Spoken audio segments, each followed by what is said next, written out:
So let's say you found a skeleton. How would you tell it's a dinosaur? You personally, how would you decide? Well, interesting question. I don't know. I'd have to do some research on that.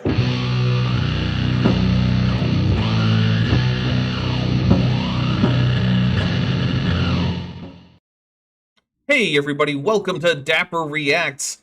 I am here as usual with Vish and Kip, who has no sense of time, even less sense of time than me, who started the show about a minute late. So like, you know, but that's all right. I'm just waiting here. for you to start the show. I've got my drink here.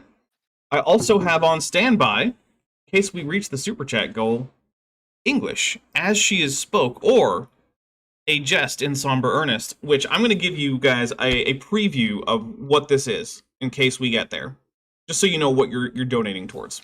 So I skipped through the introduction because I don't care that much, because it's basically just giving you a history of what this is, and I will tell you right now what this is. What this is the English side of what was originally intended to be a Portuguese-English phrase book for speakers of Portuguese in Brazil in the late 1800s.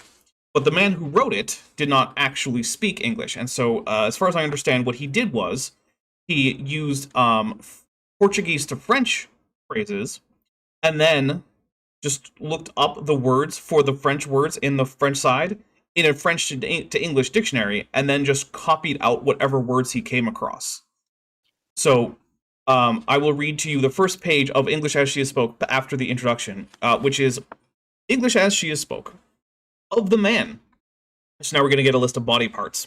The brain, the brains, the fat of the leg, the ham, the inferior lip, the superior lip, the marrow, and the reins, like dogs, like you would put on a horse, like the reins. Apparently, that's a body part of a human. Defects of the body include a blind, a lame, a bald, a left-handed, an ugly, a squint-eyed, and a deaf. And it continues on with that amount of ridiculousness, including, it actually even goes into dialogues, so there are whole dialogue sections where you get all sorts of wonderful stuff. Sounds perfectly sensible to me. Yeah, no, it's great. Hey, you said the late 1800s. So one note that I saw in the introduction said 1884. I honestly don't remember the exact year that it was published. You also, I mean, but that, like, because you said it was oh yeah, it was definitely before favorite that then. book, right? Yeah, Wasn't it was. So maybe that introduction was written in 1884. Supposed to have a history degree here, dude. Well, you know what? We didn't actually cover in any of the things that I learned in my history degree the history of bilingual phrase books. That just wasn't a class I took. I just would have assumed that's like the. Actually.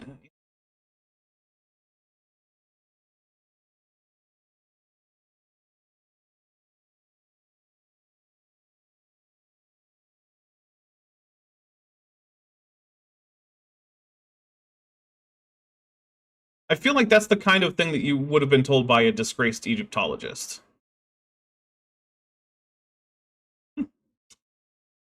Because I took the intro course to a related field, and the first thing that we learned was about things like what is the historical method, the differences between history and, say, like archaeology or, say, physical sciences, things like ethics, like that you're supposed to follow in doing historical research.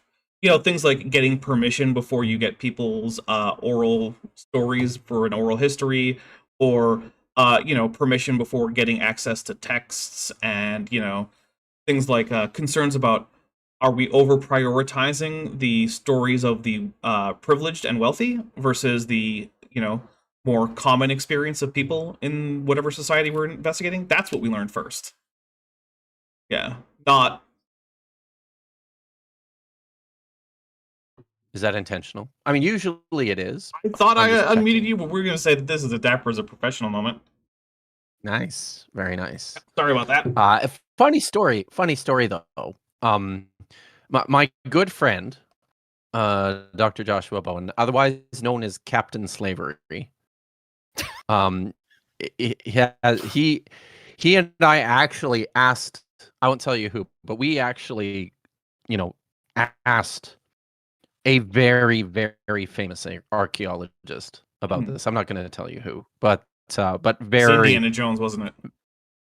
very famous. No, not he was more of a grave robber and a He taught archaeology um classes at a college, though.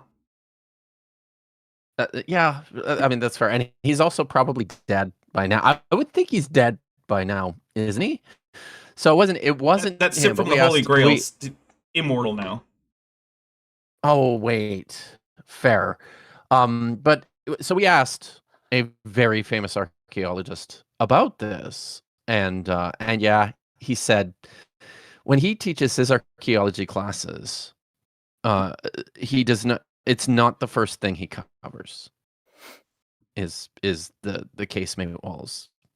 I'm going to take a drink for another Dapper's a professional twice because I apparently just cannot figure out my own donations tracker thing here. Uh-oh. Yeah. So, oops. All right. We've got a couple super chats here. Tad is mad for $5 says, how many times do the lie robots have to lead to someone's death before we say no more lie robots? Oh wait, America, AIG have a mind. Yeah, so yeah, there was I guess I don't know if you know this, but there was a murder-suicide that was encouraged and largely caused by ChatGPT recently.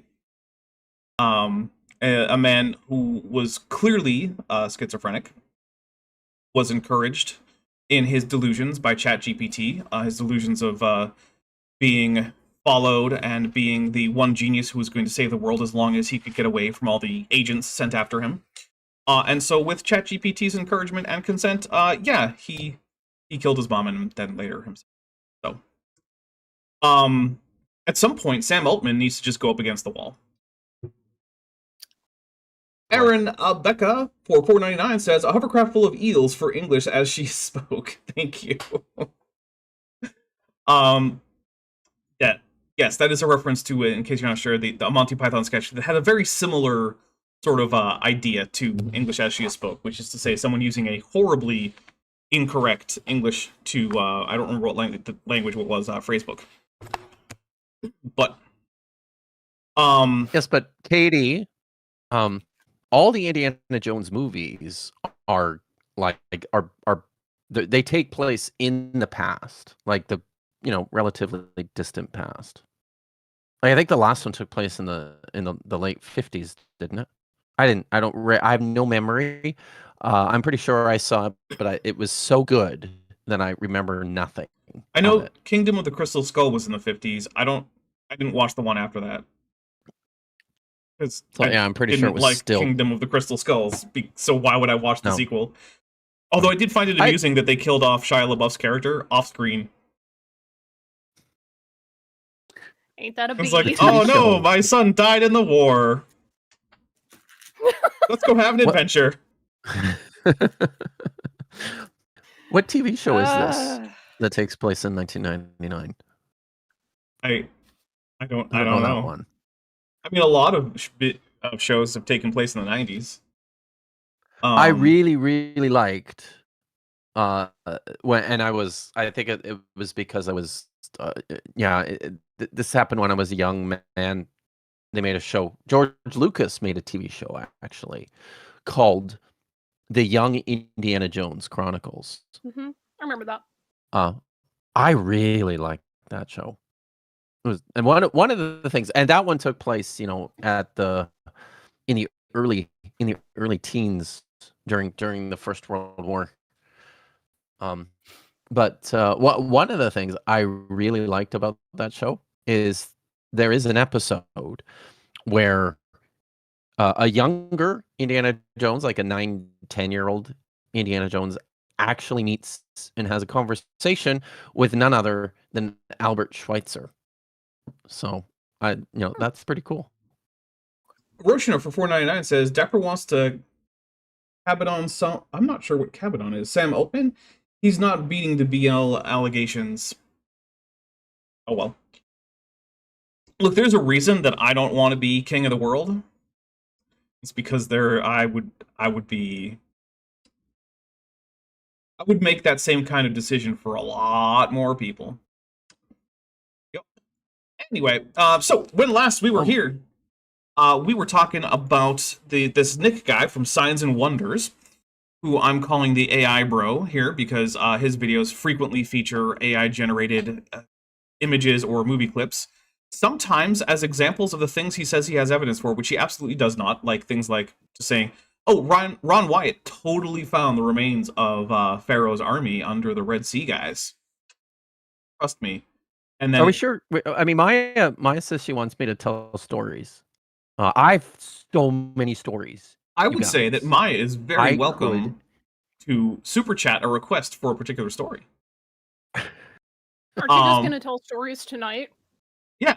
Plus, there's that. Well, I could do that on my own show. I guess that's fair. But why? I mean, I'm here now, Right. so Or Dapper Reacts, where we react to this video.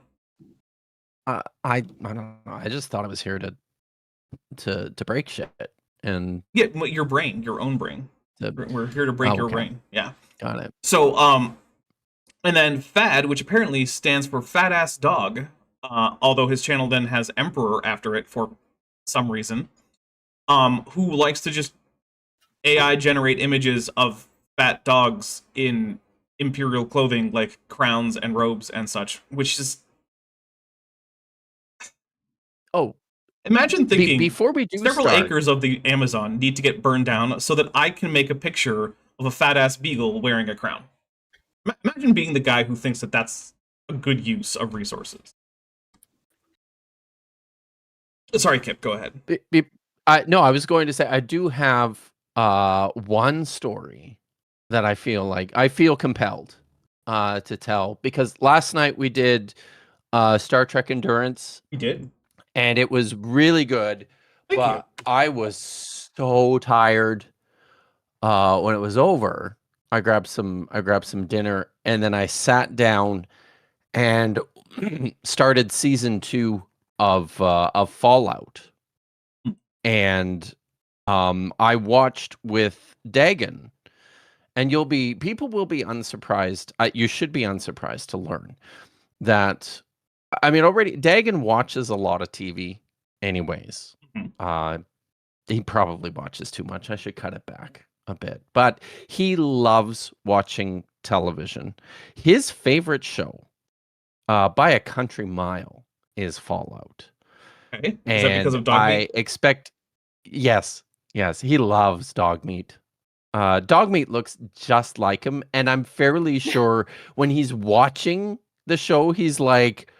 fantasizing that he's the main character in the show. I think so. Or I think because he's not that bright. I think maybe he's like, wait, what is that me? What? So, but Dagon loves dog meat. Good. Joshua Geese for $5 says, donations tracker could be morphed to the character named Don Stracker. Use it as you will. That would take a lot of work on my end. You guys, hold on. Let's actually see how this works under the hood, because I can just show you that. Yeah. So this is a whole bunch of math nonsense that turns into the donations tracker here. Yeah, lots of tubes, basically. It's like the internet. It's a series of tubes. All right.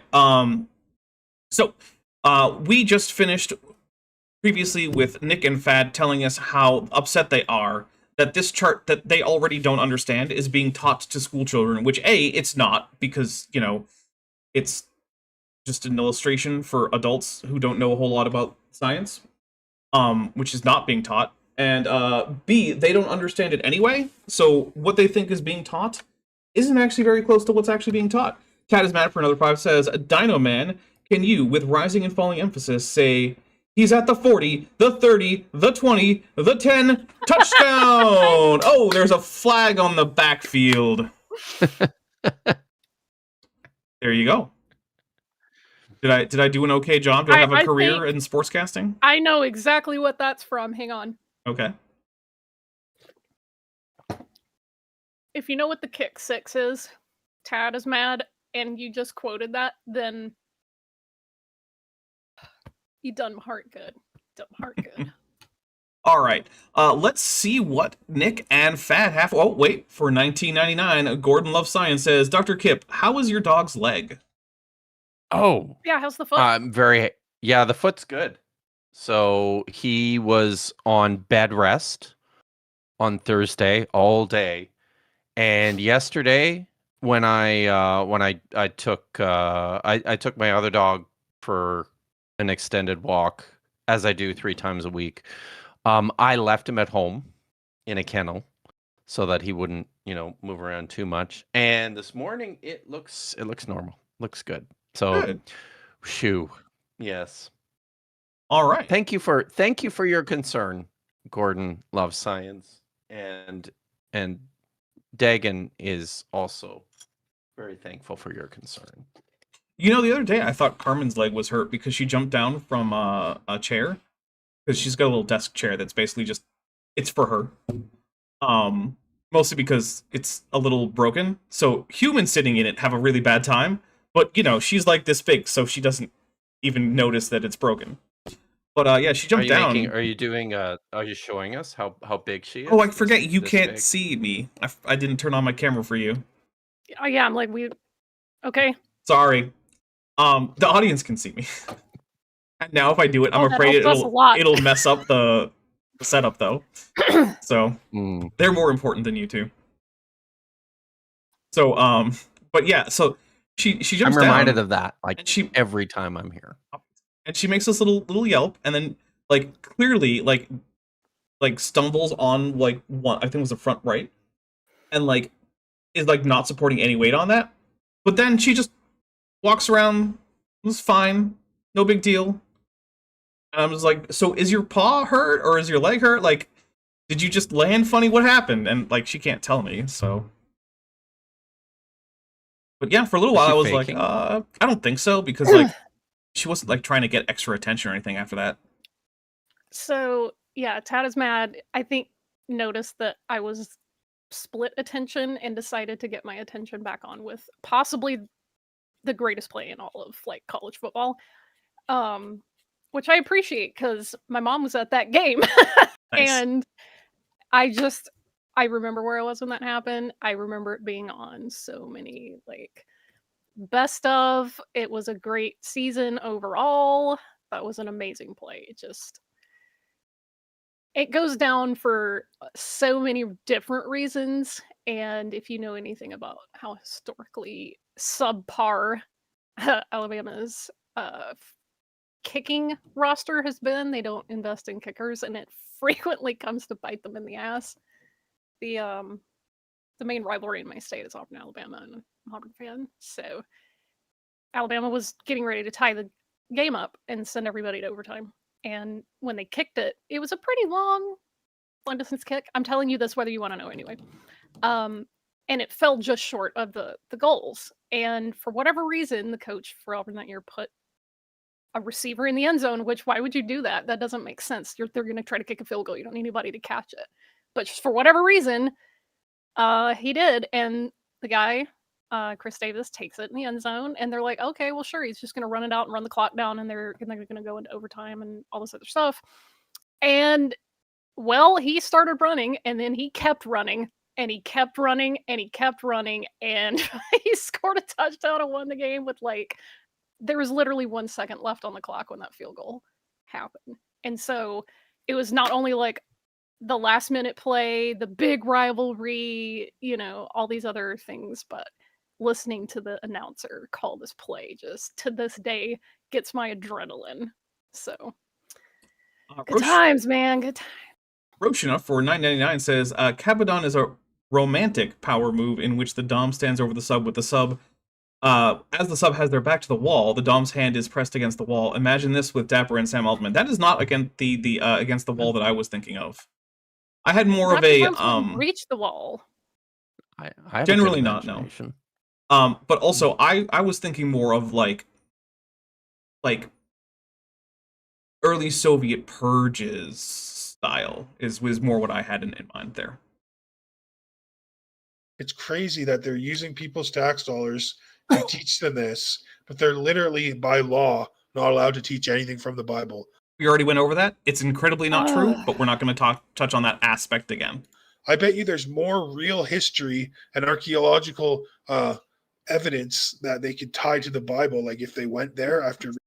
So here's the thing. Hmm. Technically, he's true. Yeah. There is more history and archaeology in the Bible than there is in this chart, because this chart has Could literally that be zero because archaeology there's or no history. archaeology or Right. history? Yeah, Because right. Like these those are guys- different things Right? than what this is. This is paleontology.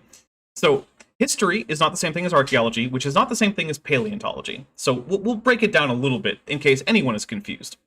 History is the study of the changes, events, and continuities in human society as we can learn about them through written texts.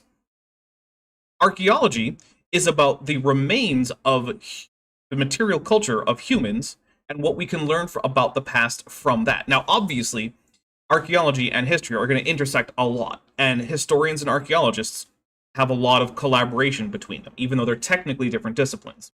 So, like, if you have an archaeologist who's like, hey, this historical document indicates that there should be some kind of ruin or battlefield or something here, then the archaeologist can be like, well, let's go survey that area and see if there actually is an archaeological site. Or alternately, many of the sources that historians use get unearthed by archaeologists. So if you're a historian who's studying, like, I don't know, some Babylonian empire, well, your texts are primarily coming from cuneiform uncovered by archaeologists, right? So there's a lot of overlap there, but paleontology is about the deep past and studying the remains of living organisms, usually from before you even get to archaeology or history in terms of like the timeline of Earth. And so, and even when those two things overlap, right? So like you get archaeological sites from say like 15,000 years ago, and you can also do paleontology 15,000 years ago. But in that case, the paleontology primarily focuses on non-human organisms. So you're going to be looking at, you know, the wildlife in an area, not the humans. Lieutenant Math Navigator for $5 says, for the love of people, you don't have text, you don't have history. It's that simple. I mean, that is largely the case. Which is one of the reasons why you will sometimes hear people say, like, there is no history in, say, like, parts of North America until Europeans show up. Because technically that's true. There is prehistory and archaeology, and lots of things happened, and there were sophisticated societies, but because those people didn't write things down, technically, they don't have a history. Now, if you're not being like a formal academic who's like, I have a history degree and I'm going to go do historical research, then it's mostly a stupid thing to say, because usually in just common parlance, just like we don't use theory the way that professional scientists do, when you say history, you just mean whatever happened in the past. But these guys are talking about what is being taught in academic settings, like schools, in which case we have no history here and we have no archaeology here. Now, that being said, as a guide to history and archaeology, the Bible it's not useless, but it's also not all that useful. I would say that, to a large extent, its utility in archaeology has been more or less exhausted. 100%. Yeah. Not that it didn't ever No have question. any, but yeah, we're really not going to be digging up a lot of new stuff as a result of looking in the Bible. Nope. Lieutenant Math Navigator for $2 says, I'll break out my copy of the Epic of Tiktaalik. Good job. I hope you enjoy. So yeah, history is not synonymous with just things in the past in an academic setting. Like I said, in a casual conversation, it's fine. That's why we have things like natural history museums. Technically, there's no history in there, but there is stuff about the past. So like, that is the kind of thing that you would encounter in your Introductions to the Method of History class in getting a history degree. Right. That is the kind of thing, yeah. That you go over is like, what actually is it that we're studying if we're studying history? Pretty close to the beginning, I would imagine. Yes, that is basically the as first. well. Yes. Other than the syllabus, that is basically the first thing that gets covered is what the heck is history? And when we say we're studying history, what are we studying? Is it? And importantly, what are we not studying? Because that's also important. Like, we're not doing archaeology right now. That's a different thing. It's an important thing. Or not. And it overlaps, but it's not the same thing. Joshua Geese for $5 says, I'll break out the rocks glass and mix up a tiki tonic. Yeah. Actually, someone sent me a cocktail recipe for a Tiktaalik based tiki cocktail. but it had Thai fish sauce in it, and I was just like, nope. I am not putting fermented fish juice in my cocktail. That is just not happening. I have Thai fish sauce, don't get me wrong, and I use it, but I'm not putting it in a cocktail. Just absolutely not. Yeah, exactly. Sorry, guys.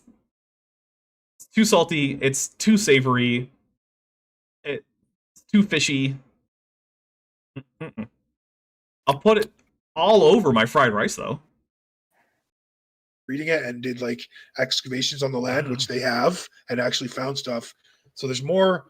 It is true that there has been stuff found in excavations that have to do with the Bible, but not that much, and much of it has not corroborated the details in the Bible. See, that's the thing, right? Is yeah, they keep digging up stuff. But the more they do this, the more they're discovering, oh, wait, it's almost like the Bible is what's the word I'm looking for? I think I wrote it on the cover of this book here. It's almost like the Bible's a late collection of motivated stories and literature to promote a point after the fact. Yeah. Also, Trixie Purple saying, that's where you draw the line on a cocktail? It's not the only place I would draw a line, but it's a place I would draw a line. There's lots of other things I wouldn't put in a cocktail, but fish sauce is one of them. I'm also not going to put soy sauce in there. I was going to say I won't put sriracha in there, but then I realized I bet I could make a spin on a Bloody Mary with sriracha that would actually be pretty good. I think I could do it. Because, I mean, a Bloody Mary is basically just savory breakfast juice with vodka. That's all that is. Sure. My favorite thing is all the people who post pictures of the Bloody Marys with, like, entire lunches on a cocktail skewer. And it's like, there's a whole hamburger as a garnish. It's like, that's not a garnish, that's just a meal. That's not a garnish, that's just a meal, yeah. Yeah. Tad is Mad, who's been a member for 11 months at the Tetrapod level, says, book too dark, Kip didn't write one. Yeah, that's the only explanation. Regios, for $5, says, what is Kip holding up? Is it a book? Who wrote it?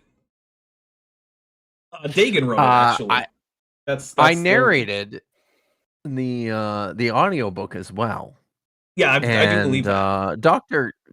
Hobnall from Star Trek Endurance told me that he really, really likes it. Who has a real fictional MD. It's true. Oh. Yes, he does. And the correct number of face holes. Yeah. Oh, and Kip's character's hand is back on the right side again. Somehow. It was and this was a risk taken without my consent. True. That's true. Our transporter chief just decided to try to swap which hand was missing. Because Kip's character is missing a hand, and there was a transporter accident, and suddenly the other hand was missing, and the original hand was back, and now it's back. So I was not comfortable with that. You wanted to have informed consent before a medical procedure was performed on you by a transporter tech? I did, yeah, kind of did, kind of. It's not like she did it had your consent the first time it happens. Oh, I hope that she lost or deducted from herself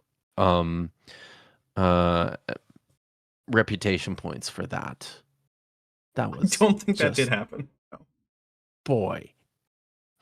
Dutch Judicate Official for $2 says, I just made I'm getting ready to write a very strongly worded email now. Oh, I think the B is just a typo. A pina colada with whiskey. Really? I have never had a pina colada with anything other than rum, so please let me know how that is. Because that seems really weird to me. Tad is Matt for $5 says, fish sauce is great in a michelada, so it would also be great in a Bloody Mary. Okay, yeah. Or a Caesar if you're Kip. Yeah. We don't use fish sauce, though. We use clamato. So here's the thing, though. Fish sauce would be good. Yeah, it's the kind of cocktail where I'm like, okay, maybe under this very specific, we're going for a savory cocktail. I could see fish sauce in that. But that's also one of those cocktails where, like, I am rarely in the mood for a savory cocktail. And when I am, it's pretty much always going to be a martini. So, because I think martinis are better than Bloody Marys. I had so many Caesars on New Year's Eve. Stop talking about your salad, Kip. It was just it was like it was injected into my veins. Metageeky Platypus Librarian for $5 says, you only allowed the hand flips as you only allowed the hand flips as you knew Chesh would never correct the Viceroy's pips and com badge. True. You're not entirely wrong, but then there's a Mothra and a trans pride flag, so we'll take a drink, and yes, trans rights. It is actually not that easy to get Chesh to be consistent with the uniforms. I have to be, like, hovering over her as she works, be like, hey, this is the right number of pips, they're on the wrong side. Where's the com badge? It's too big, it's too low, it's too high. And I send her references, like, look, here's like 5 different characters wearing the same uniform. Make the uniform look like that, and it's still like the com badge is all over the place. She's just not a big enough nerd. Whereas I referenced like 3 different random episodes and a movie in yesterday's episode, just off the top of my head. Like, hey, you remember Whispers? Remember Space Seed? Remember? It just keeps going. Yeah. There's more real history and evidence in the Bible than there is here, like, for sure. Now you For said sure. evidence. For sure. So Yeah. again, in one sense, technically true, since there is no evidence here. These are conclusions drawn from evidence, right? So, but we all know what he means, which is to say that the Bible is a more reliable guide to the past than this chart is. And while this chart is not super reliable, it is mostly correct, which is better than we can do for the historical claims of the Bible. The majority of the biblical claims, the historical claims in the Bible go into one of 2 categories. Or no. Those are the categories that most of them fall into. Some of them we can go into like, probably, or even yes. But for the most part, it's, I don't know, or no. Like, yeah. Like, how accurate is the story of, like, Ruth? I don't know. It was about some random group of people who would not have left an archaeological record, and none of it seems, like, super implausible, but that doesn't make it true either. So, like, if you're like, oh no, it was all true, I'd be like, okay, I guess, sure, why not? And if you were all otherwise like, no, it was absolutely false, I'd be like, okay, sure. But for the most part, most of it goes into the category of, not really. Like, there was no Moses. All of Genesis is ahistorical. All of Joshua is ahistorical.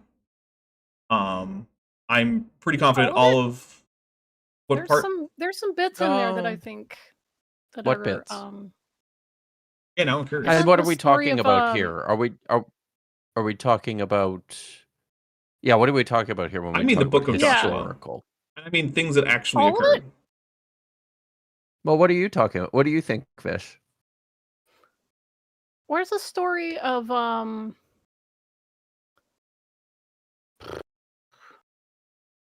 Balaam? about, so the existence of Balaam is probably historical, but the story about the Yeah. donkey and Oh, whatnot, that's also No, the not story in of the donkey's Joshua. not like That's animals don't Numbers. talk. Oh, that's Numbers. Okay. But Balaam is in Numbers. Yeah. Okay.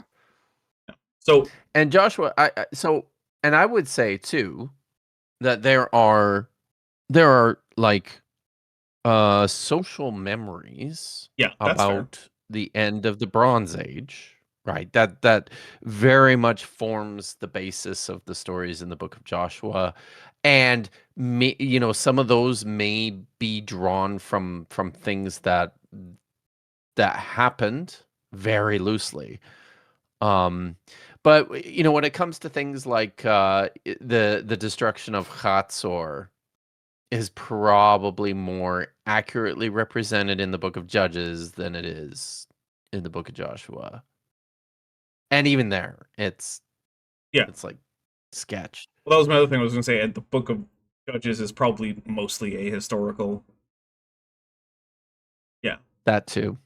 In fact, But also, Kings and it's- Chronicles is also mostly ahistorical, although some of those characters probably existed. So that's when we start to get to, like, individuals named probably existed, aside from Balaam, who was in Numbers. And, you know, as we go through, then we get higher degrees of historicity, but we also get to things where, like, yeah, we already know that, though. Like the conquest of the Babylonian Empire by the Persians isn't something that we needed the Bible to tell us about. It's all over inscriptions, all over Mesopotamia. So, like, we didn't really need the Bible to tell us that, but thanks, Bible, I guess. Let's see. Why are these all these words are so small? Julian Delicato, who's been a member for 27 months, says, "Trust me, bro." Yeah, does seem to be their go-to. Lieutenant Matt the Navigator for $2 says, "Mostly correct, the second best kind of correct." Thanks. You missed a super chat from Joshua Geese. Oh, I did. I'm sorry. Josh Wees for $5. Kip, if you're drinking that many, have you considered an IV drip? I have, however, that I then I can't. It's then it's not tasty, which I like, and also the bag.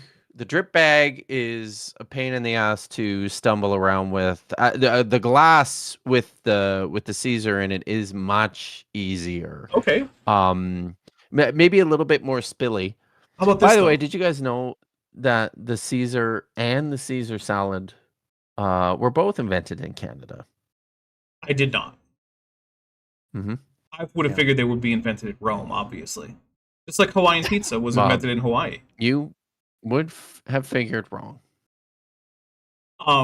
Okay, but here's a counterpoint. First of all, don't hold the IV bag. You get one of those little holes on a wheel that has a hook. You just hook the IV bag. Oh, that's what I'm talking about. Did you see me doing this? No, this because is a pain in the ass. I much prefer, this. Right. So I do remember one time I was on an IV drip and I did not have. And what if there's carpet? Get better casters. But I do remember one time I had an IV bag and I did not have a pole handy. And so I had to use the bathroom, and I was trying to use the bathroom while also holding an IV bag over my head. And that was... It was not the most fun time I've ever had, I'll say that. Yeah. Yeah, that was weird. But anyway, here's my recommendation. Put a saline solution on a low drip in the IV bag, and then have the drink in your hand. And so what the IV bag is doing is not feeding the alcohol directly into your bloodstream, but keeping you hydrated so that you don't have as bad of a hangover the next day. You'll have to pee more, but you'll feel better in the morning. That's my recommendation. As a non-doctor, this is not medical advice. Do not take medical advice from me. If you need medical advice, ask a doctor, a real one. Not like Dr. Hovind or Andrew Wakefield, who's no longer licensed. Ask a licensed physician. Metageeky Platypus Librarian for $5 says, "The wife at my local coffee shop is a former..." Wait, hold on. The wife at my... Do you have a special coffee shop wife? Do you have wives for different parts of your life? I now like to think of Metageeky as like, well, I've got the coffee shop wife, and I've got the grocery store wife, and I've got my wife at the bowling alley. And Metageeky just has a collection of wives all around town. The wife at my local coffee shop is a former nurse and jokes she knows IVs, but refuses to ever give me a octuple shot ring or lactate. I think he meant latte, but... What? Those are with some a coffee words. and a Mothra. And I'll take a drink, thank you very much. Tad is mad for $5 says, "Have you considered an IV bag with a straw? The Caesar salad was invented in Tijuana at Caesar's, the restaurant run by Caesar Cardini in 1924. Oh, now we got a food origin fight. I was caught in a lie. Oh, man. Damn it. Well, here's the other thing. Many drinks and foods have multiple competing origin stories. That is true. That is true. Yeah. Every time anyone's like, well, this food was invented at this place, I'm like, yeah, but was it though? There's 5 different restaurants that all claim to be the inventor of the hot wing. And I'm just sitting here like, Guys, I don't think any one of you came up with the idea of putting spices on a chicken wing. I think that's just been a thing for a very long time. Like, yeah. It is a very specific spice, though. Well, it is now, but it wasn't always. I guess maybe not. But yeah, now it's typically buffalo sauce. But, like, that's just hot sauce with butter in it, really. Man, I really, really want buffalo wings now. Well, get some. I can't. I'm stuck here. I'm having some low quality charcuterie after this. I am probably too busy to eat properly today. Oh no. So, well, we'll have to keep you busy by playing more of this horrible, horrible video. 100%. And then the next animal we're at. Oh, keep scroll up. We were after this big buffed iguana.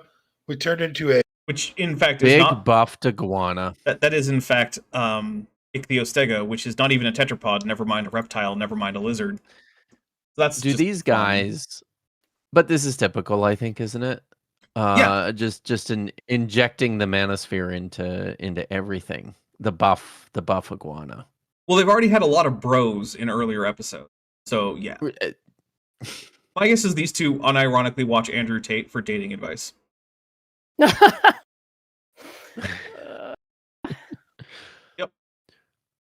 Hey, if you're a woman in the chat, let me know whether or not you would be interested in dating someone who got their dating advice from Andrew Tate.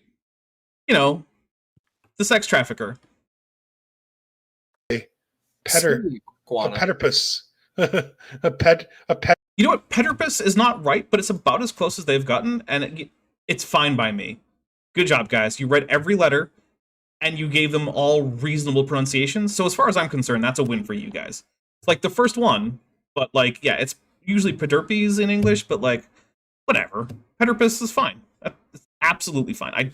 That's good. I really have low standards for reading out like these words, which it really is just like, just try. Give it a go.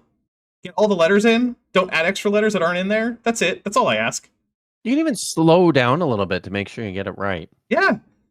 It is better to slow down when you're reading an unfamiliar word than it is to just blithely pass through it while sounding like an idiot. Petterpus, a pedopris. Oh, okay. Now we're going to I'm taking a drink. Pedopris, did he say? He's making a joke about Adobe file formats. Yes. Yeah. A thing which, by the way, his particular side of current political parties has a much bigger problem with than most other sides. They have many more PDF. Yeah. They're single-handedly keeping Adobe in business right there. They are. Yes, that's true. A child molesting iguana. You know, it was more funny when you just left it as a pun. It was more fun when or more amusing when it was just the pun. Yeah, you didn't have to. Okay, in addition to like being something you shouldn't joke about, hey, don't explain your joke. Just let it go. Taking another drink, just for cringe. Yeah.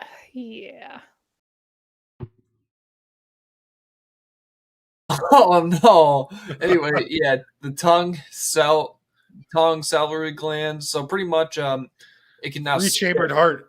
He all of a sudden got did he say salivary glands? Yes, he did. Yep. He meant the salivary glands. Yeah, he meant salivary, which is another one of those really big words, I suppose. Now, I will say I do not have good handle on why the people who made this picture would put salivary glands here. I don't know what skeletal elements would indicate salivary glands, but then again, I'm not like an expert on early stem tetrapods, so maybe there is something and I just don't know about it. So yeah, I'm not confident that that is a reasonable thing to put there, but I don't care that much. Because like I said, I have my problems with this chart. This chart leaves a lot to be desired in several places. A 3-chambered heart. Oh man, where's my 3-chambered heart? You already have 4 chambers, Nick. You have a. Yeah. Oh my god. That's what comes down later on. with being more warm-blooded. Happening? Like, you would think that at some point it might occur to him that if you look at the organisms that are more and more like humans, you get like single-chambered hearts with things like acorn worms and other like deuterostomes that aren't, chordates, right? But then you get into the chordates, and a lot of them, like most of the fully aquatic fish that aren't tetrapods, so like the things you normally think of as fish, have two-chambered hearts. And then the default configuration for most tetrapods, like most reptiles and amphibians, is three-chambered. But then mammals, and also archosaurs, like birds and crocodilians, have four-chambered hearts, and they're the ones that are warm-blooded, generally speaking, or at least have warm-blooded ancestors. Like, you would think that that could tell him something about biology, about evolution, about anatomy, about metabolism. Nope. Doesn't even understand. Is he complaining? Is he? Does he want a three-chambered heart? I don't. Is he jealous? I literally all this is just reading this with a snide tone to imply that it's dumb. There's nothing deeper than that. It's if I read this thing with a snide tone, then that makes it dumb. And don't get me wrong. God, it can be snide. But the difference is that when I'm snide, I explain to you why my snideness is appropriate. I don't just do it. But a few super chats. I love you, chat. Chat is so great. Got a few super chats here for $5. Inquisitive Infidel says, "I'm looking forward to getting salary clans installed so I can just distribute cash." Or wait, is that going for the full Latin, where what's actually happening is you're just spitting out salt? Because that's the etymology for salary. Yeah. It'd be like a spitting cobra, except it's salt, and you spit salt in people's eyes, and like It's like the whole pocket sand. Yeah, except it's salt. Salt. That would actually, you know what? We need to turn that into like a lame superhero. It's like, what's your superpower? I spit salt in people's eyes. It's like, oh, that's a superhero that's on The Boys. Yeah. I also like I don't. Or Generation V is where they all end up. Yeah. Yeah. There's also I didn't come up with, I can't remember who, but someone came up with the concept of Trolley Man, who's a superhero who has basically the powers of Superman, but has to, in order to activate them, has to murder an innocent person. And so the idea is like, oh no, the building is burning and hundreds of people are going to die. Trolley Man can save them, but only if he murders an innocent person first. So do you let Trolley Man murder the innocent person to activate his Superman powers? What was that? Where was that? I don't know. I didn't come up with it, but I love the idea, and I forgot who came up with it, and I really wish I could remember. That is pretty great. There was a movie though, wasn't there? Was it the like before the Boys, long before the Boys, about this, right? Wasn't it there was like all the superheroes that were lame, that did stupid things. There was the one guy who had like his superpower was only effective when nobody could see it happening. That does sound familiar. Or him. It does. Now I can't remember. Somebody remind me. Yeah, and it was a great movie. If you in the chat remember where Trolley Man is from, please let me know. Yes, because I do not think that I came up. I'm very confident I didn't come up with that. Joshua Geese for $5 says everyone knows Salvary was where the crucifixion occurred. Oh my god. Mystery Man. That's it. It was Mystery Man. Tad is Matt for $5 says, give this man a three-chambered heart. Abaddon style. I don't even know how to pronounce this word. I want fewer chambers in my heart. Lieutenant Matt the Navigator for $5 says, has Schumann wrote your inner dipshits so they learn about their evolutionary heritage? We should get him to write Your Inner Dipshit. Which, by the way, if you have not read Your Inner Fish by Neil Chubin, I would highly recommend it. It's one of my favorite books on evolutionary biology. Have you read it? It's a very good book. Yes, I have. I'm impressed. It's very good. I wouldn't think that would be something you'd be interested in, but it's excellent. No, I went through a phase, right? When I was, it took me I'll admit it. It took me a long time to even after I accepted evolution as the fact of biology, it still took me a long time just to wrap my head around this very, very simple idea. And so I was consuming like resources. And I read Neil Shubin's book as part of that phase. I think it was just before I went to grad school. But or maybe it was after. Now, when was Shubin's book published? I think it was the early 2000s, wasn't it? Yeah, so it would have been after grad school. But I'm also not confident. So I know like, when you're as goddamn old as I am, it boy. Now all the things they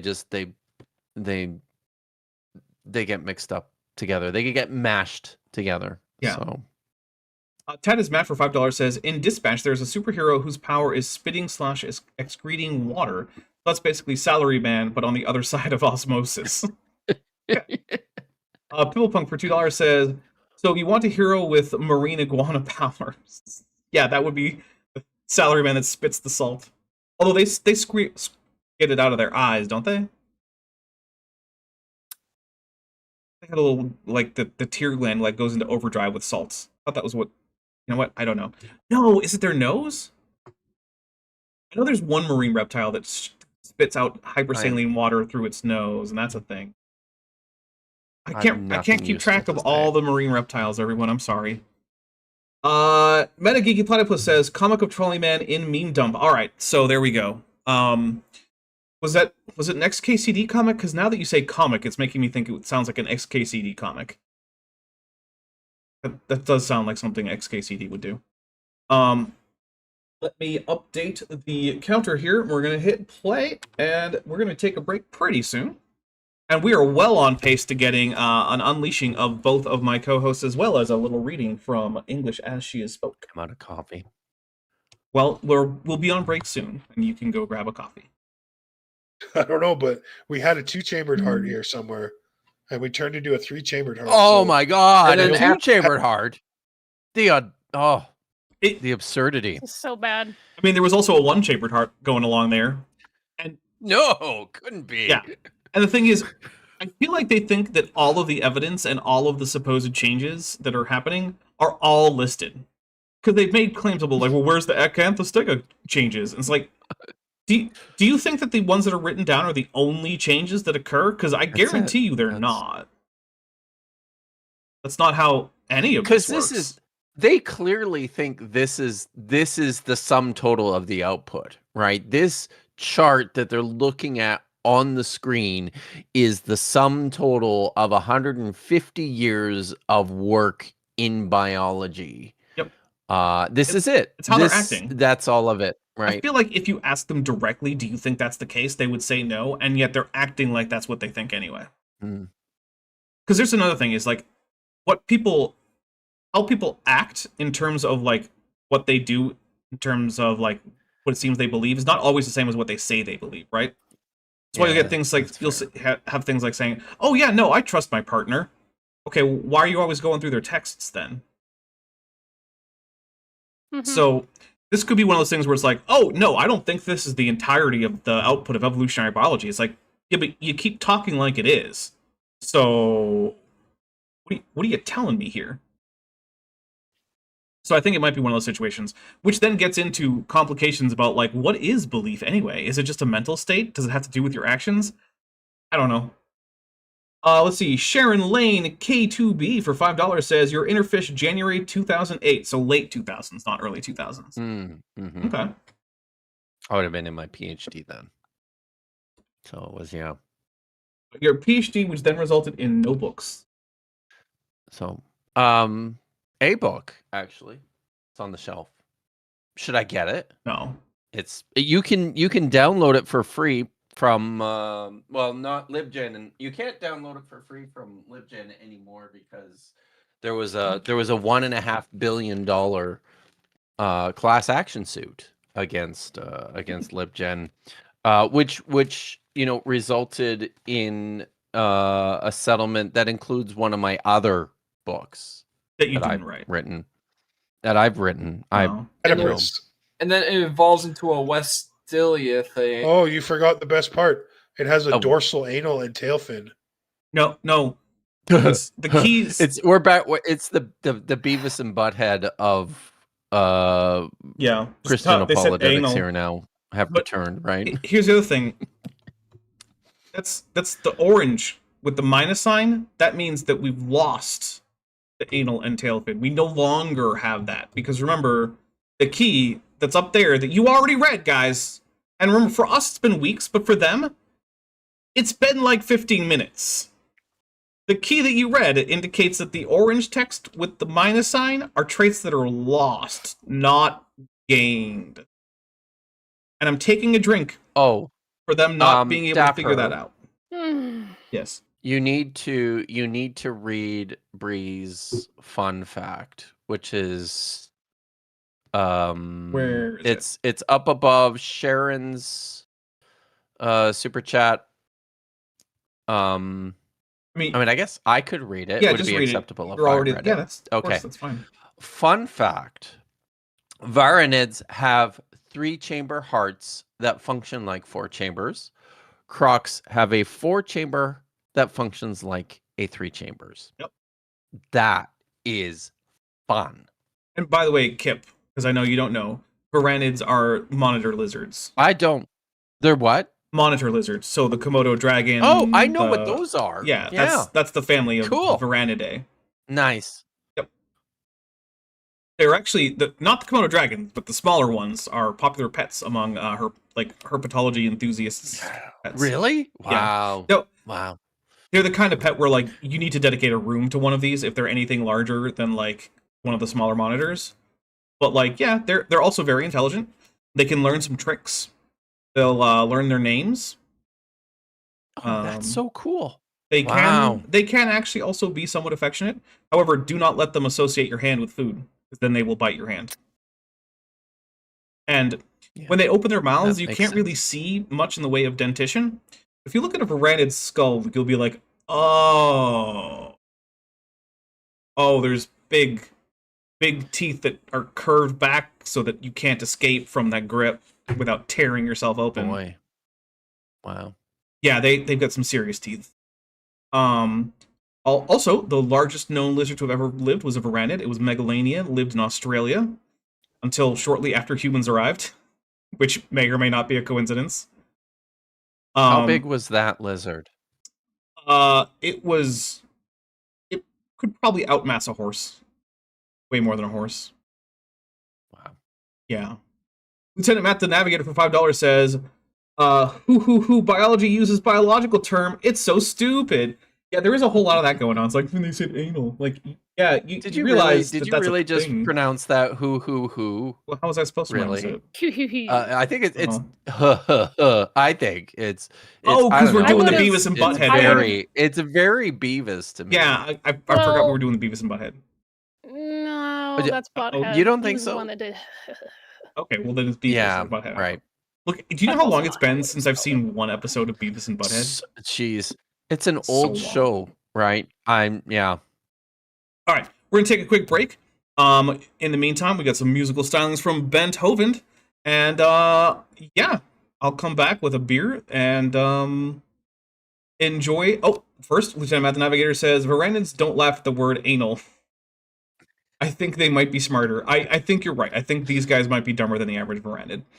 All right, we're gonna get out of here for just a little bit, and we will be right back. Please stick with us if you're enjoying the show. Make sure you hit like, and yeah, we'll be right back.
Okay, we are back. Thank you for sticking with me, everyone. I see that only looks like 6 people left, so I appreciate that. So yeah, we are back. I want to say now that we are back, if you are enjoying this show or my content generally, one thing I would really appreciate is if you can afford it, if you would check out the Patreon or the channel memberships. So Patreon starts at $1 a month. Channel memberships at $1.99. There's a 15% discount on Patreon if you go for an annual pledge. And also you won't have to think about it recurring on your card or PayPal or whatever.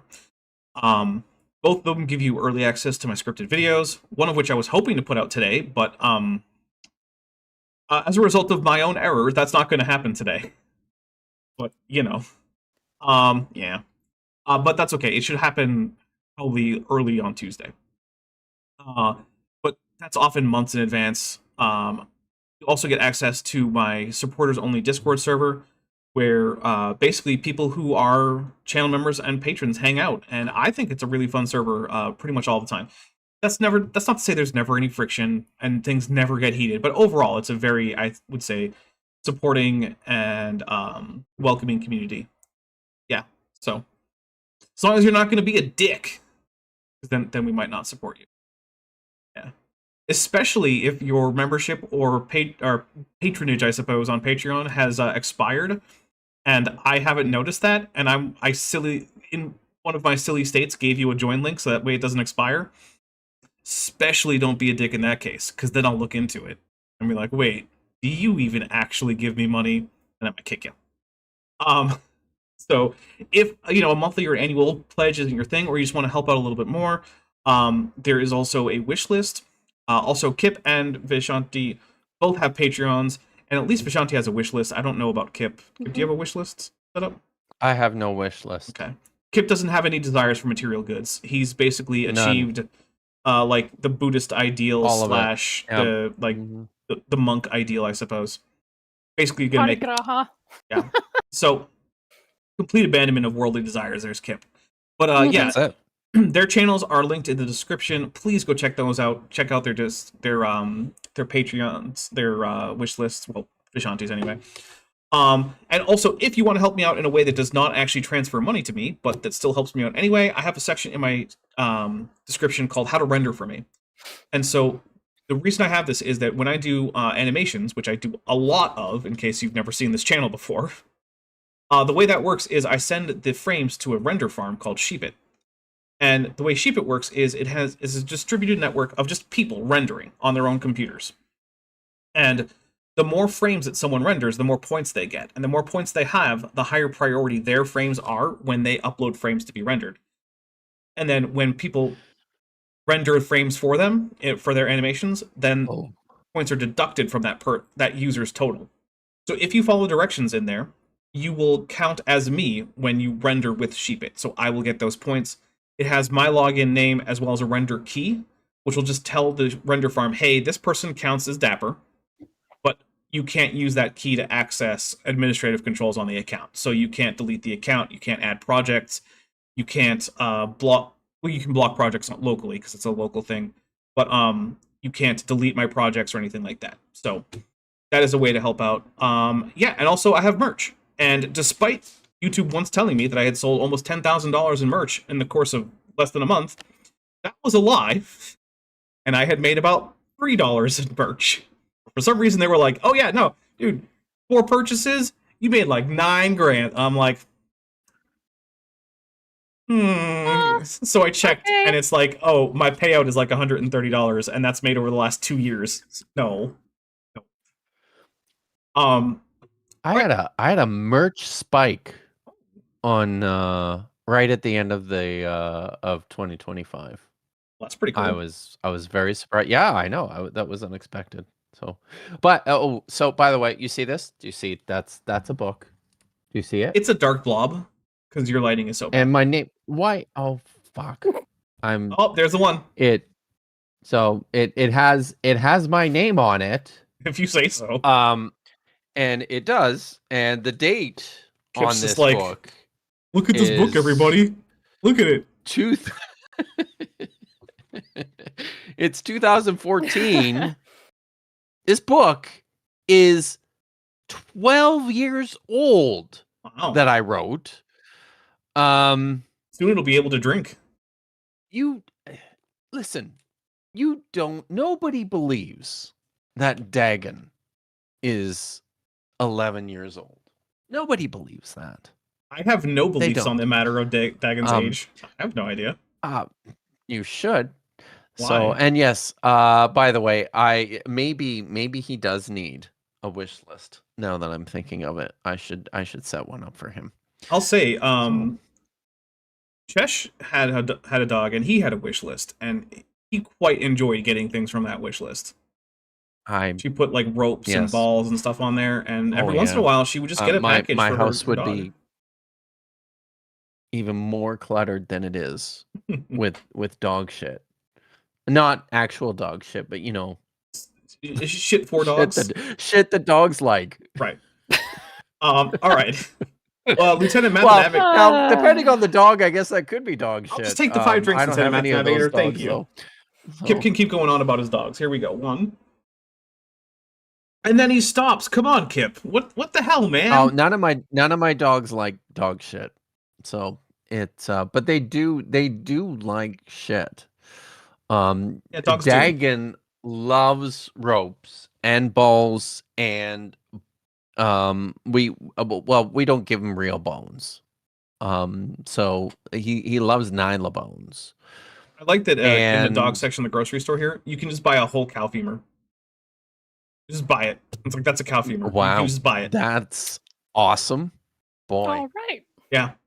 Wow. The Screen Geek for euros says, I came to leave a like and help free Kip. See ya. Well, enjoy your day. Thank you.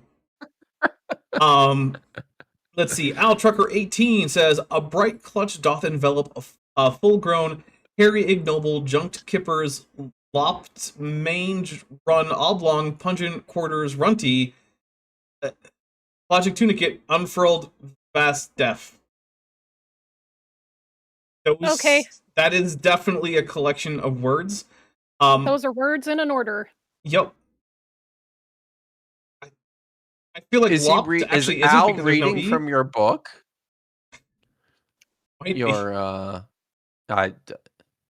That could be, yeah. Lieutenant Matt the Navigator for $5 says, what's the 3 orders of magnitude between business associates, right? Like, come on, who cares? Seriously. All right, here we go. Oh, okay. I don't think we needed to know that, but anyway, I mean, technically, you didn't need to know any of this, but for some reason, you still don't know any of it because you're doing the equivalent of me taking Maddie's like Fortran code for her weather simulations and then making fun of it, despite not having a single clue how Fortran works. Because I don't. Because why would I learn Fortran? Maddie knows Fortran. My brain keeps trying to turn that into 4chan, and I have to tell it no brain. Me too. Holy shit. Yeah. Yeah, Fortran and 4chan are very different things. Although they both do have to do with computers. I bet one of them's far less toxic than the other. But also has found far fewer flags owned by Shia LaBeouf. True. Because I will say, I was watching the scavenger hunt for Shia LaBeouf's flag, and it was pretty hilarious. When he put that flag in the middle of nowhere on some ranch, and they coordinated with weather patterns and flights to find the flag, I was just like, oh my god. It's weaponized autism. Seriously. Yeah, that was legitimately impressive. And also, you know, like, Shia LaBeouf's like, it's like, okay, man, I appreciate the thrust of your rhetorical goal here. Like, I appreciate that, but like, you're just being annoying about it because you're Shia LaBeouf, and that's the only mode you have is being annoying about everything. So like, I don't know. Also, I believe for a little while, one of his movies had the record for lowest box office ever, and it was like $6. Okay. No way. To be fair, it didn't have a wide theatrical release, but apparently it did have a theatrical release, and one guy bought a ticket to it. So, yeah. That's amazing. But you know what? He's an actual cannibal. So there is that. That is... Yes. It's also the best thing he's ever done was be in the video for the song about Shia LaBeouf. Renee Reborn over and over and over for $5 says, contributing to Kip Unleashed. We're really close. We're only 3 away.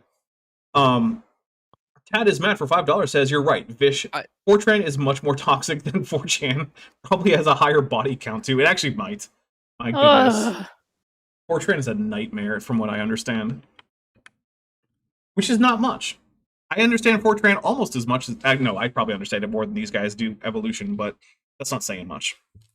It has a minus. It has a minus, dude.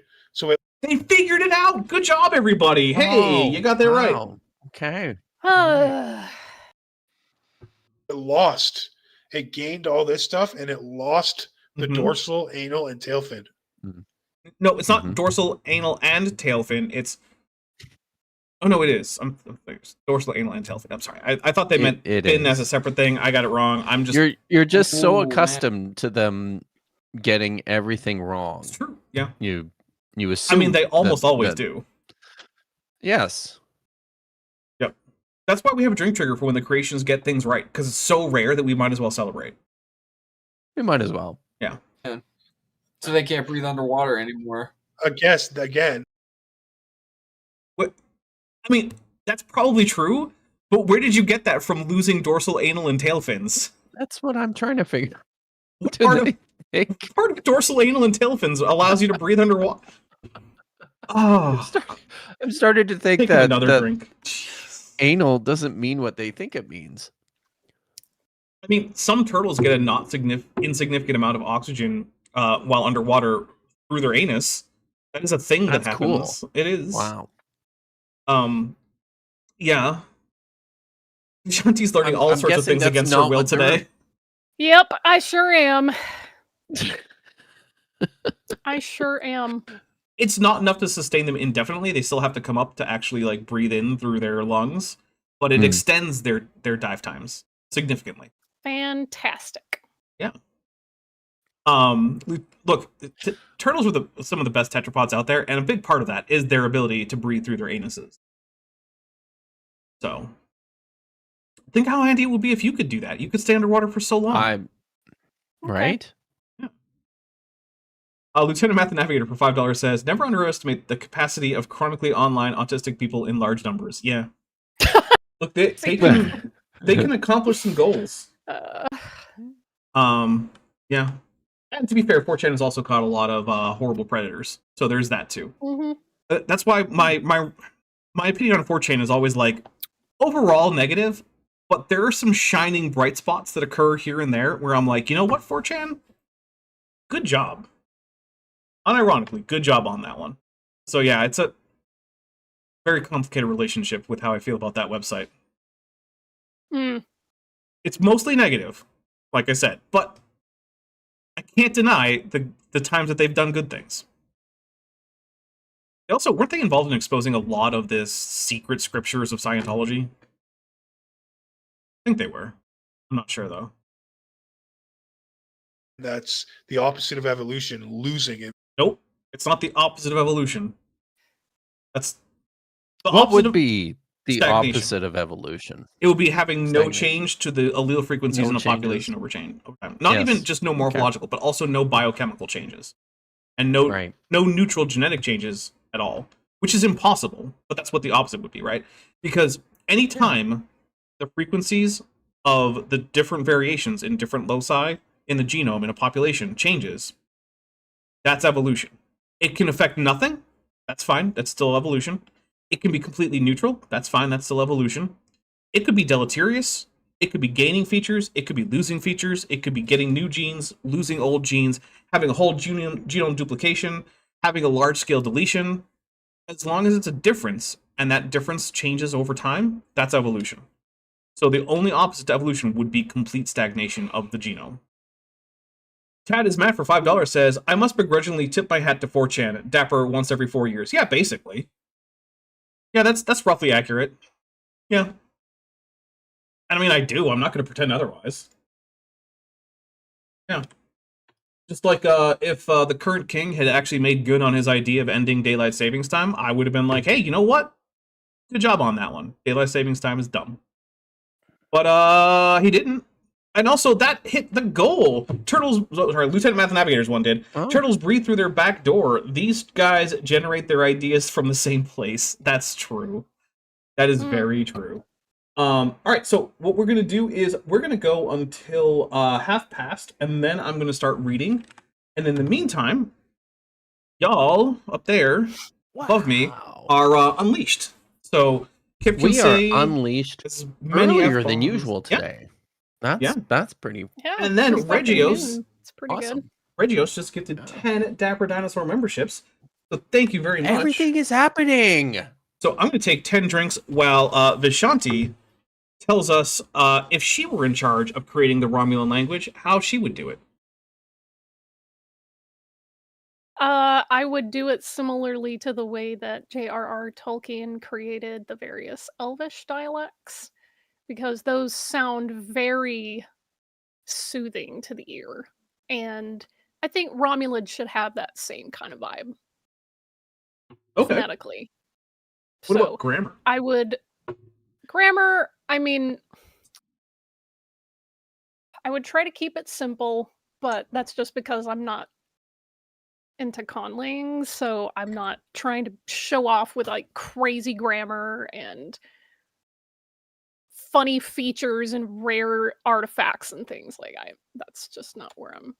What I'm hearing is Vish is going with a strict nominative accusative alignment, and I find that disappointing. There's not going to be any irritivity. Ooh. Did you guys know, chat, did you guys know that fucking Dapper wouldn't let me be a Romulan? He said wouldn't. no. He said, fuck, we're not doing that. Which is fucking bullshit, I think. I Well, really we think it are is. not at the right time in the timeline. I also wouldn't let Chesh be the Ferengi captain, because we weren't far enough along. I feel like you're just kind of tyrannical, dude. Maybe. It Can you it's- imagine a game master who restricts player options from the entirety of the options to some Look, large I've but never still done smaller this subset? before. What the fuck do I know for game masters? This is all new to me. So generally Figured out speaking, why my chat was frozen, and I had to just refresh. the chat froze, and I'm thinking like, why am I not really seeing a whole lot of things? And that's why I had to refresh and reload the tab and all that stuff. So this is wow, I missed a lot of things. Ian Camby says Vishanti is extremely talented at rightfully mocking people. I can only use Vishanti as a talented level of mocking people when mocking the owner Twitter. Y'all don't realize how much I hold back. And yet, when she said, "Hey, what D&D class am I?" and I said Bard, she objected.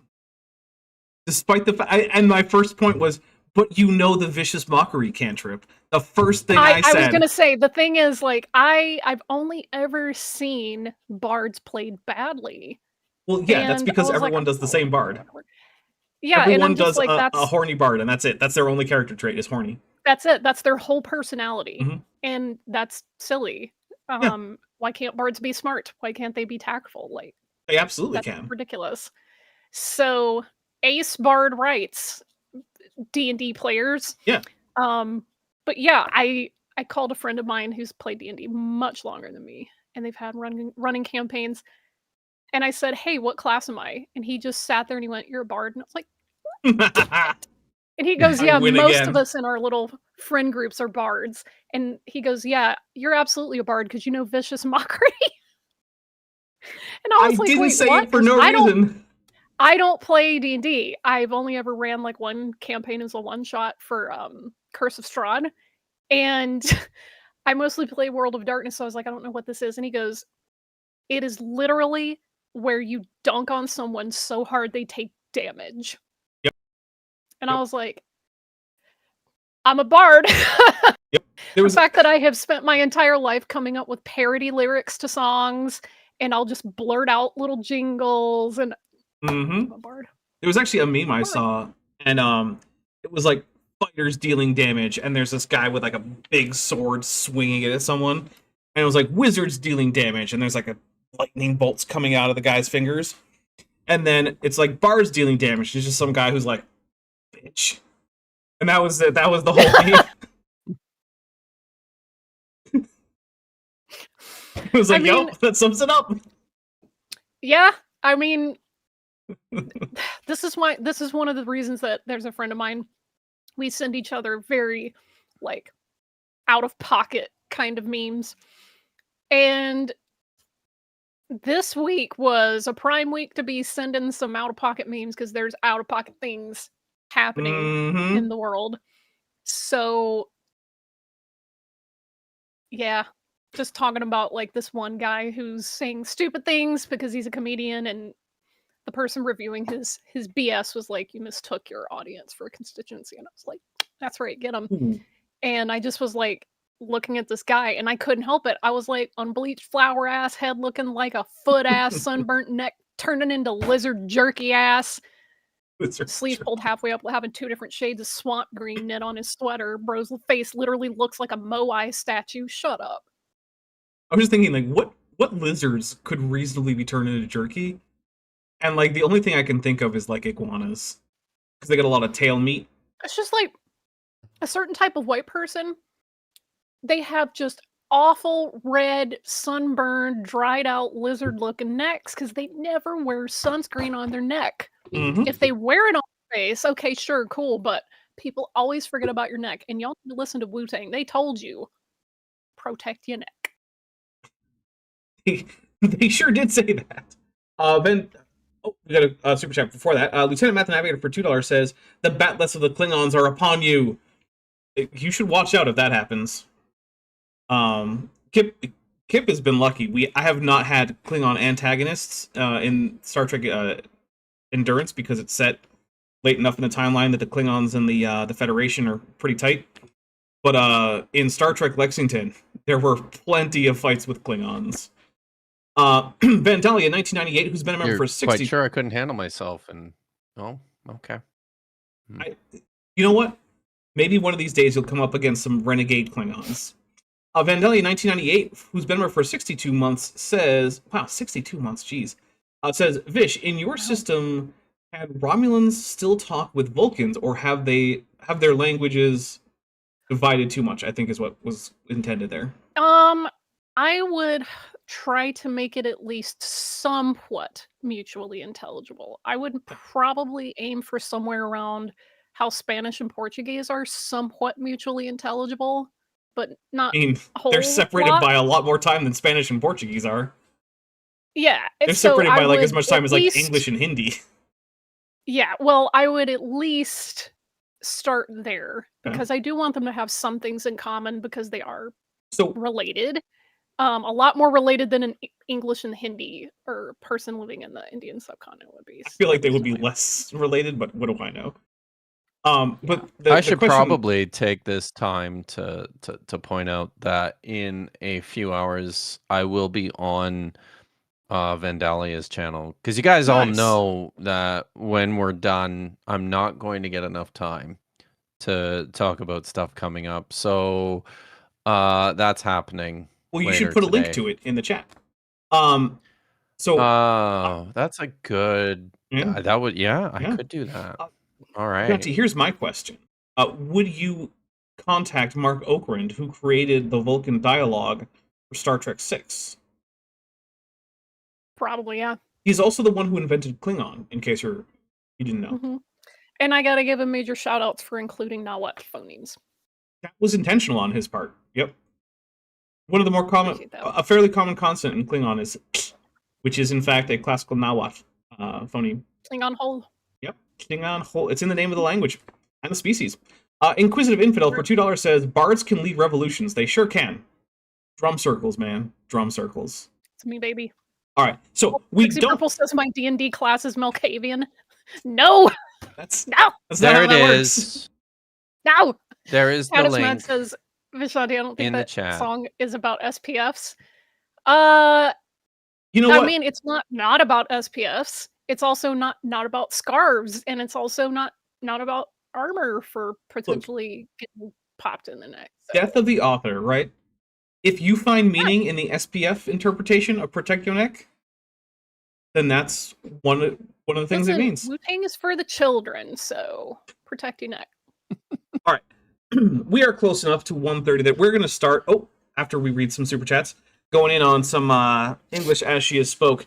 Metageeky Platypus Librarian for $5 says, Dapper, you forgot the dishonored Klingons around the Plague Planet. Sheesh, I award you no nerd points and may God have mercy on your soul. Jeez, ouch. Rough, thank you. But then there's a Mothra, and I'll take a drink. And we'll update here. See, that should be a 9, not a 4. Thank you very much. All right. So we're still in the, like, this. So this section is basically just random vocabulary bits. So we have degrees of kindred, which I'm going to assume is just family members. So we've got the gossip mistress. And I'm guessing those are wife and mother-in-law or something like that, or mother and mother-in-law something somehow. The nurse. You should all have a nurse in your family. A relation. And relation. A-N space relation. Yep. The quarter grandfather. The quarter grandmother. A guardian. And guardian. A widower. And widow. I'm sorry for you. Girl just made me laugh in the chat and said, it works that way if you're a Malkavian, I can assure you. Fair point. Fair point. Malkavians are basically the Deadpool of World of Darkness. Let's see. We've got trades. Starch maker. Barber. Coffee man. Pork shop keeper. Cartwright. Tinkerer, comma, a brazier. Nailer. Porter. Chinaman. That's a founder. Awesome. Gravedigger. Tradesman. Stocking mender. And locksmith. It's not locksmith. It's like loch, like the Scottish like the Scottish, yeah, the Scottish lakes. On okay. a dog. Scottish lake. Object of man. So these are the objects of man. Object of man. The boots, the buckles, the buttonholes, the buskins, the linning. It's L-I-N-I-N-G. The linning, the clogs, the wig, the morning gown, nightgown. Woman objects. Is that the morning gown, nightgown? Yeah, it's the morning gown, comma, nightgown. Is it because you sleep in it? Don't know. I think you wake up in the morning. In the same gown. Maybe in the same gown. So here are the woman objects: the busk, the sash, the cornet, the pumps, the paint or disguise, which I'm guessing is just makeup. The spindle, of course, the patches, and the skate. Lieutenant Matt, the navigator, for $2 says, I know, call the locksmith. Yes. Call the locksmith. Call the locksmith. Call the locksmith. Good. Oh, what a great Rabbit Hood Men in Tights. What a great movie. So good. It's like, oh, what makes you different from all the other Robin Hoods? Unlike all the other Robin Hoods, I speak with an English accent. And he's I haven't seen that. Dapper's a professional. Yeah, we need to watch that. All three of us need to watch that. So good. Classic. Yeah. I've probably seen all the funny parts from it, but I've not actually seen the movie. Here are servants. Coachman. Running footman. Spend. Businessman. And groom. Oh, here's... Groom. Groome. Groome. Here are some diseases. The apoplexy, the scrofulous, the melancholy, the megrim, the whitlow, the rheumatism, and the vomitory. Those are some diseases that you might get. Joshua Geese caught my police reference. Thank you. Synchronicity is a great album. Yeah. Parties. Was it many miles away? There's a shadow on the door of a cottage on the shore of a dark Scottish lake. I saw the Police when they reunited several years ago. Nice. I went out of my way to see them because they have my favorite drummer of all time. And It was an Wow. amazing experience. Everybody was out dancing the whole time, and I managed to get a drumstick from Stuart Copeland. That Cool. like was that was a moment for me. So yeah, see your favorite bands before you can't see them anymore. Yes. True. Parties a Town includes The Butchery. What? Parties a Town. Parties a town. Mm-hmm. Okay. My guess is that this is a I translation know. for I French. have no idea like, what. Partie du vie. That's my guess. Yeah. Is that the underlying French was Partie du vie. Yeah. But the options are The It's fun, Butchery, The Causeway, The Sink, The Low Eating House, The Obelisks. There's a dash there. It's the obelisk dash KS. The obelisks. The prison jail. Kitchen utensils. The skimming dish. The pot lid. The pot hanger. The sponge. The spark. The fire. The smoke. The clout. And, of course, the jack. Remember to use your jack in the kitchen, everybody. Of the bed. The bedwood. The feet's bed. The bed baton. The pillar's bed. The head's bed. Are these types I feel like types of beds? I'm Or are they losing my parts sanity here. of the bed? Yeah, I think What these are are we parts do- of the what are we bed. Okay. Lieutenant Matt Navigator for $5 says, "What part of Parties of Town do you not understand?" Oh, it's not Parties of Town, my friend. It is Parties a Town. Parties a Town. There's no of. You don't get an of. But let's up. God, sorry. Tad is mad. Says, "Fight me in Temecula." There is no way in hell I'm going all the way to effing Temecula. All right. Fight me in Anaheim. Now Vish is not saying fuck. Now she's not saying it. For the table, some knives, some groceries, some crumb. That's what's for the table, everybody. Can you Eatings. re-explain why the words are in an order, So but not what happened coherent? is this guy wanted a Portuguese English phrase book, and so he got a Portuguese French phrase book, and to create his English side, he simply went through an English to French or French to English dictionary and replaced each word by word from the French side with whatever he found in the English dictionary, but he did not speak English, and so many times he just went with the first gloss for the English word, regardless of the fact that in context that is in fact the wrong translation, and also that French and English don't have the same grammar, and so you can't simply translate from one to the other word for word and have that make sense. That won't work. Word for word? Yeah. Word for word. Yeah. Wow. Tad is Matt for $2 says, "Okay, you win, Dapper. Here are there are 5 lights." There are 5 lights. Eatings. These are some eatings, everyone. We have some black pudding, some sugar plum, some wigs, delicious wigs, Yum. Yum. chitterling sausages, dainty dishes, a mutton shoulder, a little mine, hog fat. Just eat the hog fat, everyone. Just open up that hog and eat the fat. Some marchpanes, an amulet, a sliced steak, half vegetables boiled to that's it. That it just ends there. You know. Let's see. Let's get. I'm gonna finish this double-sided page, and then we'll get a little bit more creationism in because that might actually make more sense. Let's see. Seasonings. At this point. So here's some seasonings. Some wing. Some cinnamon. Some oranges. Some pinions.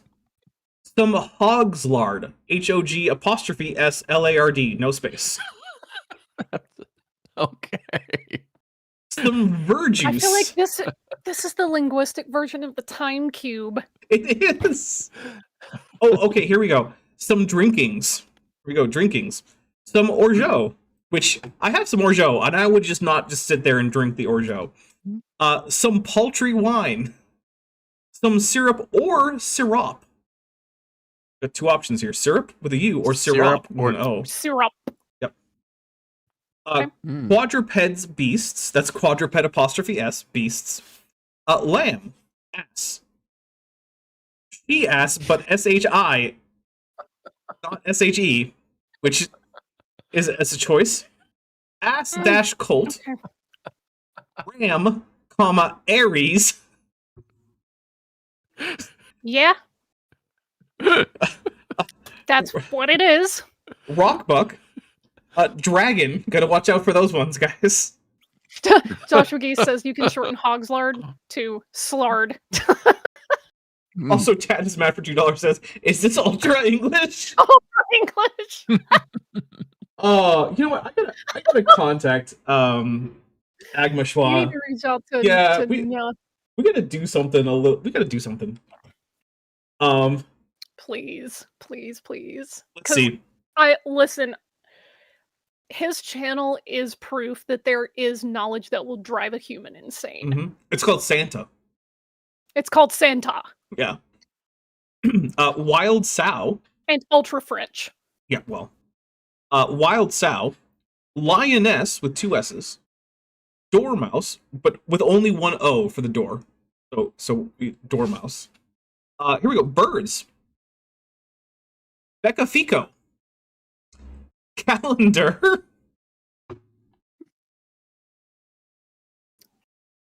Store, Okay. which store, which looks like it's supposed to be stork, but there's no K, so it's just store. Just store. Young turkey, not young, young, Yeung, young. As in the psychoanalyst, Yeah, young. psychologist. Yep, it's a Jordan young Peterson's turkey, best friend. obviously. Toothcock. Hmm. Whoop. Peacock, 2 words. Hinch. And redbreast, comma, a robin. Insect dash reptiles.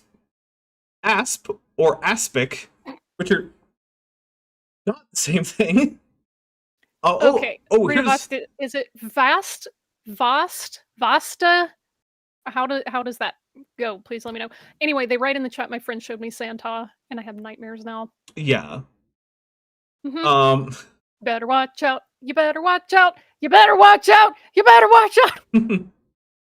Victoria Macarios for €2 says, so are all quadrupeds allowed? I don't know. So that's one of the things is this copy doesn't actually have like the Portuguese side. So like I don't know what the original was supposed to be in all cases, which makes it a little like I'm not exactly sure what we're doing. But also under insects dash reptiles, we have Morpion. Morpion, fly, butterfly, 2 words, and serpent, which, okay, that's fair. And here's the last section we're going to do today, which is fishes and shellfishes.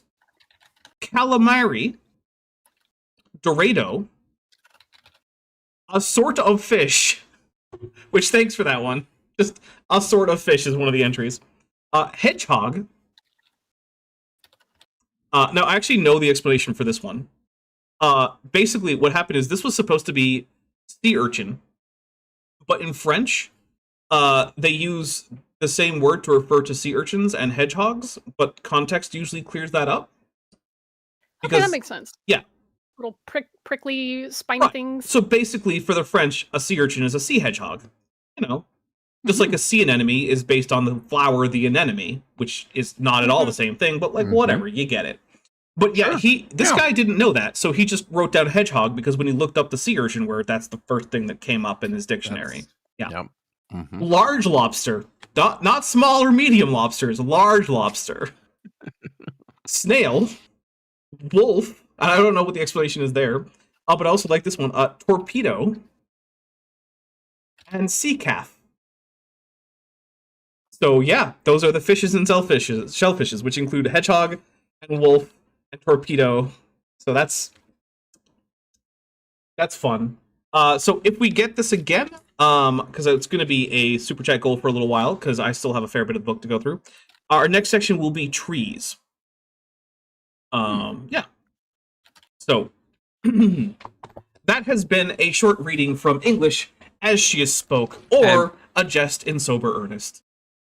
This was published in Brazil, right? Yes. Mm. Let's see.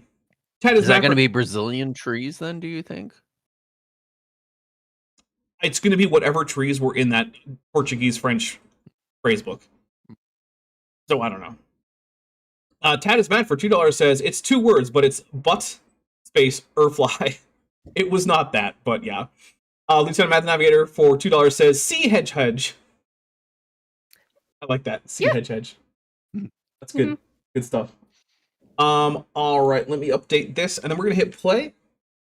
And we're going to get a little bit more creationism in, and then we're going to start wrapping things up. And then we're going to go over to my Discord, where we are going to watch the first of the anime trilogy of the Godzilla movies, which was, at least in the US, they're Netflix originals, although I believe in Japan, that's not the case. I think Netflix just secured, like, non-Japan streaming rights in exchange for helping to fund the films. So, yeah, that's Netflix does that a lot.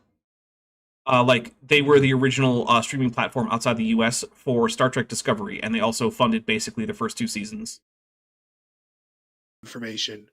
Evolution says gain new information from mutations. No, first of all, information is not something that creationists have ever or will ever define, right? Because the problem is, anytime you try to hold a creationist to a definition of information, it is very obvious that either it doesn't do what they want it to do, or information can in fact go up, trivially so, and then they just want to change the definition. In fact, I had a conversation with a creationist, and Jackson Wheat, in which the concept of information came up, and we spent almost the entire stream trying to get a definition for information that this guy would accept, and then showing him why, even under that definition, information increases in genomes. And he would always retreat to some other definition, until eventually he got to, well, the information is just equal to the number of parts an organism has. And I said, well, how do you know how many parts it has? How many parts are in a human hand? Is it like 1 for each bone? Does each cell count? What about each little like artery or vein or capillary? Couldn't answer that either. So yeah, it's not definable. So under any definition of information that allows you to actually determine objectively which of 2 genomes has more information, then it's trivially easy for evolution to add information. Which is why creationists never bother to define it. So yeah, sure, evolution says that organisms increase in information over time under any actual definition of information that allows you to measure it. They just don't like any of those definitions. It doesn't say you lose stuff. No, it definitely says that too. Like, there are cnidarians, that's the phylum to which like sea anemones and coral and jellyfish belong, that don't even have mitochondria. Whole ass animals just don't have mitochondria. They don't need it. They also don't have organs or tissues because they're like a cluster of like 5 cells, and yet they're animals. And then and then after the Perpius, it turns into a green turd look. Also, come on, man. You already got it right. Pedipus or Pedipus. That's fine too. Why you then gotta get it wrong? But whatever. Thing. You see that? Yeah. That thing looks like a fucking turd. Which one? This one? Yeah. They must be looking in the mirror. Yeah. Also, like, Yeah. okay, animals look silly. I don't know what to do with that. Like, yeah, some animals look silly. Okay. Yeah. That's just how it works. Let's see. 10 is mad for $2. But then there's nudibranchs, which look very cool. They do look very cool. Some of the coolest looking animals. Tad is mad for $2 says, mirrological nihilism wins again. I don't know what mirrological means. Mirrological? It's MEREOLOGICAL. Mirrological. Babaton said, "Boom, vicious mockery." That wasn't full on vicious mockery. That was when you do vicious mockery and you roll a 1 on the d4. Yeah, that was a 1. Or It sounds like they think these. It sounds like they think some of the not the just the connections, but it sounds like they think some of these organisms are made up. They seem to think that, yeah. Like, It's the study of parts. why? Okay. Interesting. According to I did not know Tabitha. that. But you know, they do seem to think some of these are made up, even though other than like the very first ones, these are all named like groups or even genera that you can just find the remains of. Like, even if you're not yourself a paleontologist, you can just go to museums that have them. You just do it.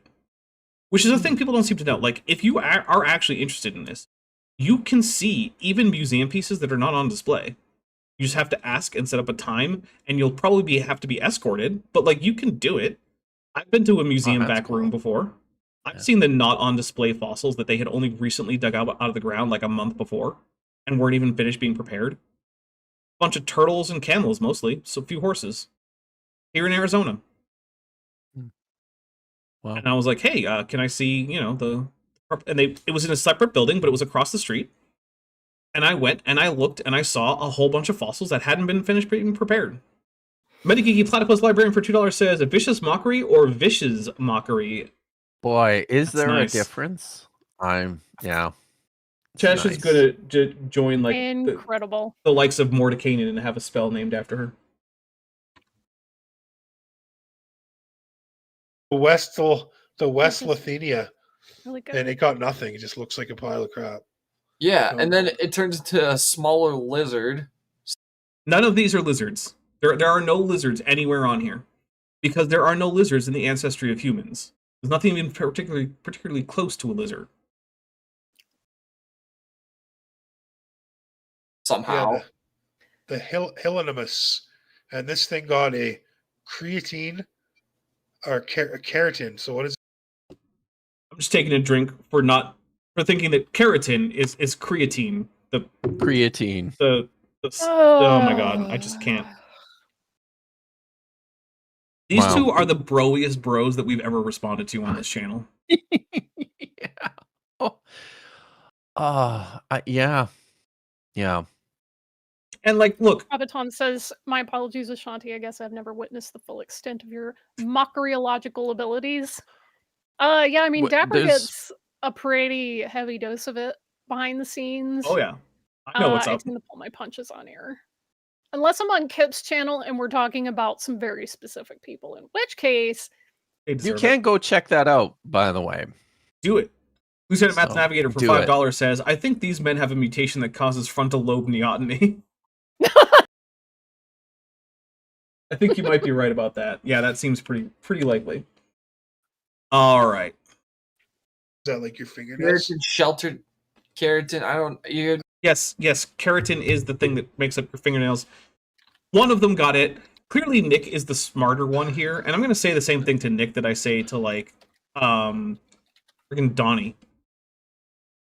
You don't need this guy. He is only dragging you down. With Donnie, I say that, and it means what is it? Raw Matt. Drop Raw Matt, Donnie. Drop Fad, Nick. Just there's no point, and I don't know where Vishanti just went. She said she'll be right back. Oh. She texted. Let's see. So yeah, just you don't need them. Like, don't get me wrong, Nick and Donnie. You're both colossal fucking morons who couldn't find your way out of a wet paper bag with a map. But like, Fad and Donnie, or not Donnie, but Fad and Matt are dragging you down even further. Just drop them. They're even more idiots than you are, and they're also less charismatic. What is the point of them? I don't know. You'd have to look it up. I don't know. I think that's what your fingernails and stuff are made out of. Yep, it is. See? You know more about this, Nick. Not much more, but a little bit more. Keratin. Okay. And then shelled eggs, adrenal glands, cranial nerves for sensory information. Oh, he lost his gills. Yeah, so that's where you lose the ability to breathe underwater, not back where you lost the tail fin and the anal fin and the dorsal fin. You think they'll figure that out? That they were wrong about when the loss of the ability to breathe water was? Maybe. Wait a minute. I've lost Gills? all confidence. Yeah, gills. When did we get gills? Probably right around Haikuichthy's. Maybe Picaya. I feel like they think they've stumbled onto something here. They do. They seem to think, like you said, they're acting like this is the sum total of all information about evolution that we have. And because at no point, to my memory, did it say plus gills, therefore we never, the lineage leading to humans never had gills. Never. Until yeah. Because right here it says we got lungs. I don't. Yep, gills predate lungs. And many organisms had gills and lungs together. And so, in fact, some organisms still do. Remember, guys? We already talked about lungfish, a thing that exists. I've seen them in person. You can just go to an aquarium and see a lungfish. It's a thing you could do. I don't remember any of those pinpoints saying anything about gills. Yeah, that's right. Wow. And taking a drink for like, well, if it wasn't on the chart, then it just must not be part of evolution. My goodness. I've received some very important deliveries today, so Oh, awesome. I'm gonna need to run. All right. Well, do you have anything you want to tell people about before we get out of here? Thank you for those of you who have sent me things off of my wish list. Several of those items arrived earlier this week, and I've already begun putting them into use. And for those of you that have the means and the desire, if you do not have one or both of those, don't do it. Go look at my wish list, because I'm going to need, apparently, to move soon. So I'm putting items on there that will benefit me in the impending move, which I'm extremely stressed out about. All right. Yay. And also check out Vish's Patreon. That'll help too. Yes, I also have that. Do that. Yeah. All right. Well, have a great rest of your day, Vish. Bye, y'all. Stay Bye. tuned for more Bye. vicious mockery. Vicious mockery. There it is. That's beautiful, I think. Okay. No, it said we got lungs when we turned into a fish for some reason. Nope. Fish is earlier than that. And yes, lungs and gills existed in most organisms you would call fish until not that long ago in terms of the history of life on Earth. So, fish are chordata, yeah, more or less. correct? Is that okay? There's So is it in that? There are a few chordates that you probably wouldn't call fish, like sea lancelets, but like to a large extent, yeah, fish and chordata mostly overlap. What it really is vertebrates are fish,